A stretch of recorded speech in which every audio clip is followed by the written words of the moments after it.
ვხატავთ ენერგეტიკულ ნახატს იმპერატორი ქალი, რომელიც სავსეა ენერგიებით, რომელიც ფლობს ყველა სასიცოცხლო ენერგიას და სიტუაციას გამომდინარე ამ ენერგიებიდან.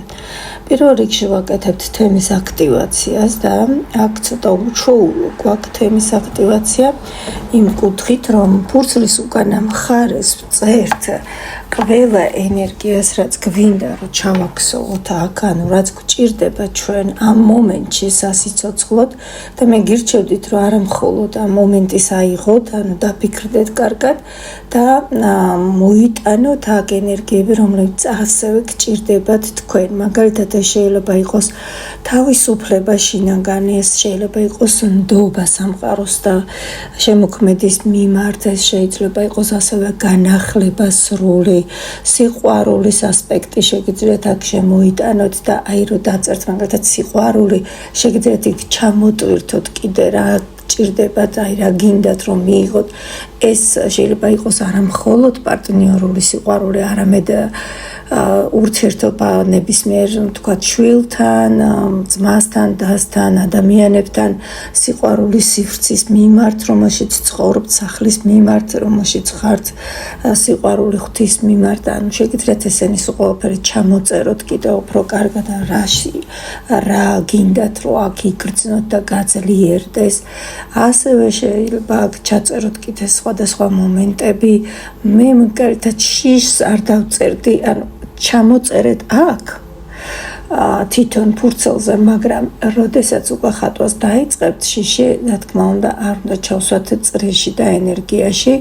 აქ უფრო ნდობას დავწერდი თვითონ ხატვის პროცესში, მაგრამ ამ ფურცელზე შეგიძლიათ ჩამოწეროთ რისი შიში გაქვს. რისი და შეიძლება იყოს თანხის უკმარობის შიში, რომ აი არ მყოფნის, თქვათ, მეშინია დახარჯვის, რომ აღარ შემოვა. მეშინია, თქვათ, რაღაცა სიტუაციის გონებაში დალაგების მიზნის და რატო, იმიტომ რომ მეშინია რომ შეიძლება არ გახორციელდეს და ნახეთ რაში დაიჭერთ თავს. შეიძლება თქვა რომ არ მაქვს შიში ვენდობის სამყაროს, მაგრამ რეალურად როცა ოცნებას იწყებ და როცა ვიზუალიზაციას აკეთებ, აი ვიზუალიზაციის პროცესში მე მქონია მომენტი რომ წარმომიდგენია მაგალითად როგორ ვარ რაღაცა სიტუაციაში და უცებ იქ წამოვა წინააღმდეგობა რა. ანუ ვიღაცა გაიჩნდება ტიპი, ვინც ხელს მიშლის რაღაცაში და აი მან ვხვდები რომ ესე იგი აი ეს მომენტი არის დასამუშავებელი, დავიჭერ ამას უცებ და მე ვცდილობ რომ ამაზე გავაკეთო. ანუ აი თქვენს ვიზუალიზაციას რო გააკეთებთ თქვენს მომავალზე, ხო არის რომ წარმოიდგენ ნათლად ასე ისე რაღაცა, მაგრამ ცოტა შორს რო წახვალ და დაიწყებ ფიქრს აი ამას რო გავაკეთებ იმას და იქ რო წამოვა, აუ მე ეს რომ ისა, მე ეს რო წამოვა, აუ მე ეს აუ რაღაცები რო წამოვა, აი ეს აუები დაიჭირეთ და დამშავეთ აუცილებლად. ხო და აი აქ ჩამოწერეთ ეს ყველაფერი და მე უკვე გადადით ხატვაზე და ხატვის პროცესში რა თქმა უნდა ძალიან კარგი იქნება თუ ჩართავთ მედიტაციურ მუსიკას ან აი ესეთი ის არის რა ქვია მედიტაციური სიტყვები ერთი და იგივე რომ მეორდება.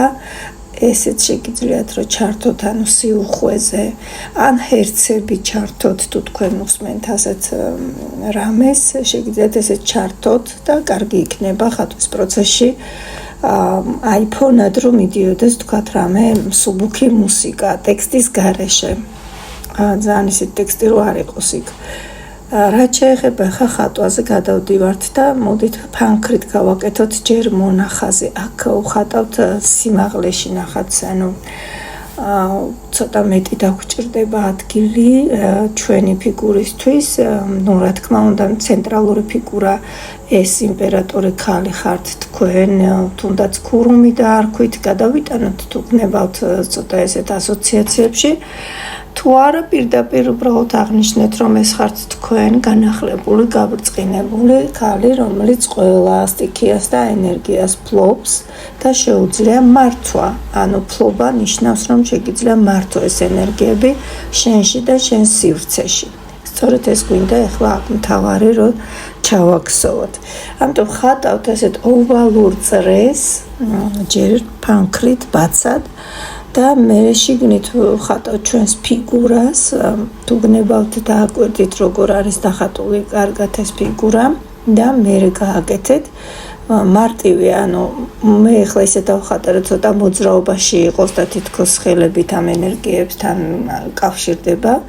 ეს ფიგურა თუ შეგიძლიათ თქვენც ასე გააკეთეთ, ანუ ჯერჯერობით მხოლოდ ფიგურას ვხატავთ, ძალიან მარტივი მონახაზით, სულ რამოდენიმე ხაზი დაგჭირდებათ აქ რომ გააკეთოთ. და ხელებით თუ გნებავთ, თუ გიჭირთ ხელის დახატვა, შეგიძლიათ ამ ფიგურას უბრალოდ რამე გრძელსახელოებიანი ჩააცვათ და ეგ მარტივი იქნება. თუ არ გიჭირთ, შეგიძლიათ მივხატოთ ხელები. ანუ ფორმა ფიგურის რა პოზაში დგას, თუ გნებავთ ლოტოსის პოზაში დასვით ფიგურა, თუ გნებავთ მოძრაობაში ასახეთ, ეს უკვე თქვენ როგორც ფანტაზია და სურვილი გექნებათ იმის მიხედვით გააკეთეთ. მოკლედ ამ ფიგურას რომ დახატავთ, აქედან უკვე დავიწყებთ, ქვემოთ ჩავიტანე მე, ანუ მისი ფეხებიდან, ანუ ქვედა საფუძველზე დავხატე, რომ ჩავიტანე უკვე აი ამ ოვალური ფორმიდან ქვემოთ პირველი წრე გავაკეთე. სულ არ მახსოვს, მე მგონი 8 წრეა, მაგრამ თქვენ შეგიძლიათ უფრო მეტი წრე გააკეთოთ. შეგიძლიათ კიდე იმ წრეებს კიდე უფრო მეტი მიახატოთ წრეები, ანუ აი ჩაშალოთ, ხო, თითოეული ენერგია, რომელზეც დახატავთ, ხო? და აი პირდაპირ უკვე ხატვის პროცესშივე დაბლა რო ჩავიყვანე და წრე გავაკეთე, იქიდანვე დავატრიალე ეს წრე ბევრჯერ, ჩვენ ვიცით ეს ტექნიკა. აქაც მაქვს მოცემული, ეს არის 40 წრე. შეგიძლიათ ეს ტექნიკა აქ ჩააქსოვოთ და ძალიან გააძლიერებს თქვენს ენერგეტიკულ ნამუშევარს, ანუ თითოეულ წრეს რომელსაც ჩამოიტანთ, ხა აი პირველ წრეს ქვემოთ რო გააკეთებთ, ან ზემოთ რო აიყვანთ, მაგალითად აქ მე მაქვს სპირალი გულზე დახატული, ხო, ფიგურის გულიდან გამოდის სპირალი და სპირალი ადის მაღლა და მაღლა წრეს ვხატავ და მე იმ წრიდან ვიწყებ უკვე სხვა წრეებთან დაკავშირებას, ანუ ვაყოლებ ხაზს და ვხატავ მეორე წრეს, მე ქვემოთ ხაზით ისევ ჩამოდივარ მესამეს და აქ შეეცადეთ, რომ ეს ხაზები არ იყოს სწორი და იყოს ნეიროგრაფიული, რადგან ვიცით, რომ ასეთი ხაზები ბევრად უფრო კარგად მუშაობს ჩვენს ცნობიერთან და ქვეცნობიერთან, ამიტომ პირდაპირ ნეიროხაზები გავაკეთოთ, ხო? და აი ასე ხაზებით გადააბავთ და თან წრეებს ხატავთ, თან გადააბავთ, როცა უკვე ყველა წრეს დახატავთ, მე თითოეულ მათგანს დაუბრუნდით და დაამუშავეთ, ჩაწერეთ შიგნით რა ქვია სახელი ამ წრეს, მიეცით დასახელება და თვითონ ეს წრე ამოქმედეთ გარედან, გაუკეთეთ 40 წრე. თუ ჩათვლით რომ ზედმეტია, ანუ ბაცად გააკეთეთ, მაინც ფანქრით რომ ძალიან არ გამოგხდეს, თუმცა არც ეს არ არის პრობლემა.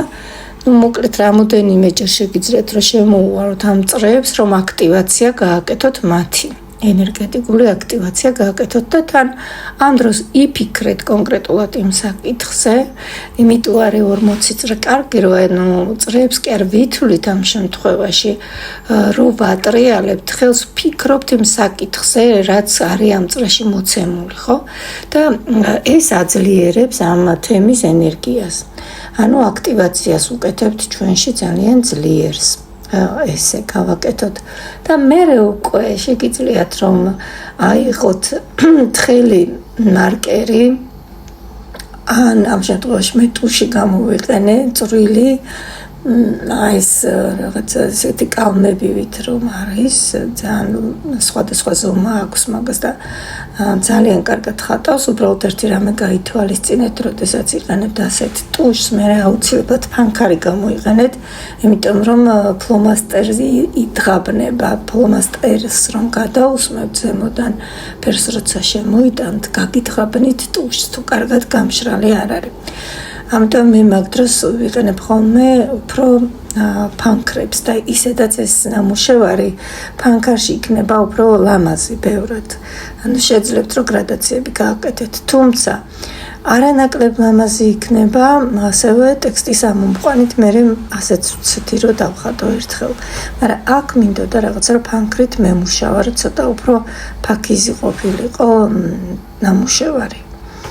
აი აქ უკვე ხედავთ რომ წრეები დავხატე ფაქტიურად და დავიწყებ მე უკვე ხაზების შემოვლებას ტუშით, ანუ წვრილი მარკერით იგივე და გამოვყოფ და რა თქმა უნდა, როდესაც ჩვენ ვავლებთ ამ ხაზებს, გადავატარებთ ზემოდან და ყველაფერი არის ნეიროგრაფირებული, იგივე ის ოვალი, რომელშიც ვართ, ამ შემთხვევაში ნახეთ, რაზე მინდა გავამახვილო.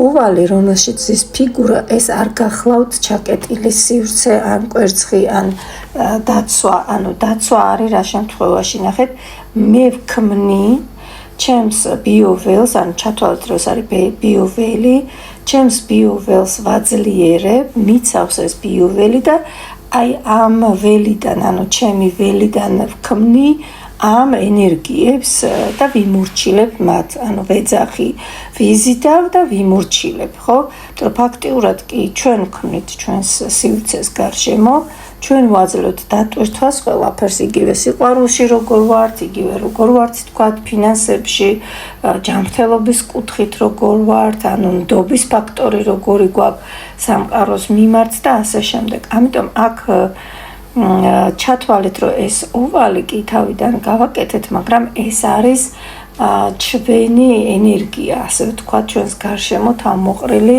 ენერგია, ხო? ბიოველი, ასე დავარქვათ. ნუ სხვადასხვა სახელი შეგვიძლია დავარქვათ, ეს თქვენ როგორც გაგეხარდებათ, ესე გააკეთეთ.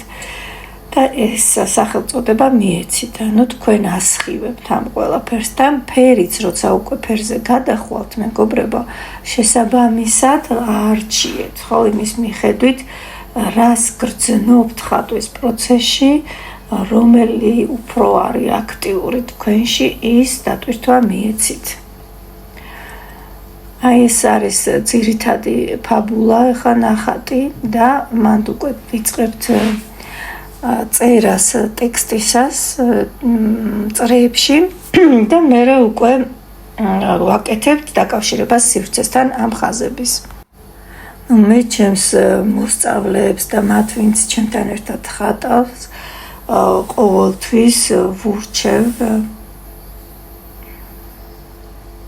ხატვის პროცესში არ იჩქარონ, ნახონ ჯერ სრულად ვიდეო, მთლიანად, მესმის რომ ეს დროსთან არის დაკავშირებული, მაგრამ ჯობია მთლიანად ჯერ ვიდეო ნახოთ, აღიქვათ სრულად, რას ვაკეთებთ აქ და მერე შეგიძლიათ აღარ ჩართოთ ვიდეო, უბრალოდ თუ გჭირდებათ რომ თვალი მიადევნოთ, გადახვევებით, მაგრამ მთავარი ძირითადი უკვე გაგებული და აღქმული გიქნებათ და შეძლებთ თავისუფლად რომ დამოუკიდებლად ვიდეოს ფონზე კი არ იმუშაოთ, ცალკე იმუშავეთ, ამას გირჩევთ. და გითხარით აქ, რომ როდესაც აი ამ ძირითად ნახატს მორჩებით, გაავლებთ სივრცულ ხაზებს, ყველა მიმართულებით, თქვენგან, ქვემოდან ზემოთ და ასე შემდეგ, ანუ ყველა მიმართულებით შეგიძლიათ ავლოთ ეს ხაზები და აუცილებლად უკეთებთ მომკვალებას, ოღონდ მომკვალება, ნახეთ, აქ ძალიან ბევრი ხაზი იქნება, ამიტომ აქ ვიყენებთ არშიების, ანუ მაქმანის ტექნიკას და არა უშუალოდ ესე მომკვალების ტექნიკას, რომელიც ჩვენ ვიცით ნეიროგრაფიკაში. ის მაქმანებიც იგივე ნეიროგრაფიული ტექნიკა, ერთ-ერთი მომკვალების წესი არის, როდესაც ხატავთ ნეიროარტს და როდესაც გვაქვს ძალიან ბევრი ხაზი დასამუშავებელი, კვეთის ადგილი დასამუშავებელი. რას ვაკეთებთ ამ დროს? მე მგონი უნდა მქონდეს ამაზე ვიდეო ცალკე თუ ვერ ნახავთ, აქვე შეგიძლიათ რომ გაადიდოთ უკვე როცა ვამუშავებ პროცესში, როცა ვარ, გაადიდოთ და ნახოთ, როგორ ვაკეთებ მაქმანებს. ძალიან ბევრი ხაზი გავავლე, რეალურად მართლა ძალიან ბევრი ხაზი გავავლე, იმიტომ რომ ეს პროცესში, როდესაც შედიხარ, ხვდები როგორ გინდა რომ ეს ყველაფერი დააკავშირო ერთმანეთთან და შენთან. ამიტომ თქვენ წარმოერიდოთ ხაზები ბევრი გააკეთეთ, მაქმანების ტექნიკა იმდენად მარტივად და სასიამოვნოდ დაგამუშავებინებთ ამ გადაკვეთის ადგილებს, რომ ვერც შეამჩნევთ, როგორ დაასრულებთ ნამუშევარს და ნახატს. ფერთან დაკავშირებით უკვე აღნიშნე, რომ თქვენ შეგიძლიათ დაფიქრდეთ და თვითონაც აი ხატვის პროცესში თვალები ხანდახან დახუჭეთ და წარმოიდგინეთ რა ფერები მოდის თქვენთან, აი ეს ფერები გამოიყენეთ ფერის შემოტანისას არქეტიპირების დროს. მე სამწუხაროდ თვითონ ფერის ვიდეო მეგონა რომ ვიღებდი მასაც, მაგრამ უკვე გათიშული იყო ვიდეო აქ. ამიტომ ბოლოში შემოგთავაზებთ როგორ გამოვიდა, როგორ ფერებში გავაკეთე. მთლიანად ნახატი. აი აქ უკვე ნახეთ მაქმანებს ვაკეთებ, უკვე ვავლებ შიგნით ვაკეთებ მომგვალებებს და აქაც შეგიძლიათ რომ დააკვირდეთ კარგად როგორ ვაკეთებთ ამ მომგვალების ტექნიკას.